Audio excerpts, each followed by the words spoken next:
Once na monetize na po tayo sa content monetization, di ba nga, yung mga photos na ina-upload natin ay nagkaka-earnings na. So sometimes, enhance natin yung mga photos natin para mas magganda or para mas presentable siya. So ako, nagbabalak akong mag-download ng photo editing app na kung saan pwede akong mag-erase ng mga unnecessary things or unnecessary part ng photo ko. Halimbawa yung background, may gusto akong alisin, ganon. Pero hindi na pala kailangan na mag-download ng another photo editor kasi meron na palang built-in na feature ng cellphone natin na pwedeng mag-erase ng part na nasa photo natin. Sa mga hindi pa po nakakaalam, so ganito lang po yan. So, pili lang tayo ng picture na gusto nating i-edit sa gallery or sa album natin.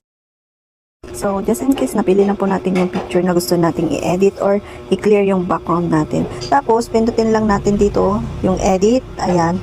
Tapos, hanapin dito yung erase. Ayan. Pindutin natin yung erase. Tapos, so, i-ano lang natin, drag lang natin yung part na gusto nating i-erase. Halimbawa, yung isang tao dun sa likod ko. So, i-drag lang natin ganyan. Then, tara! Di ba galing?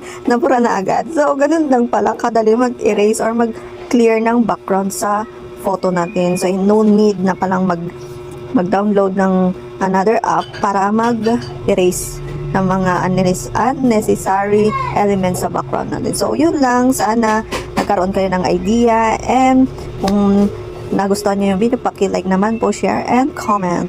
Yun lang.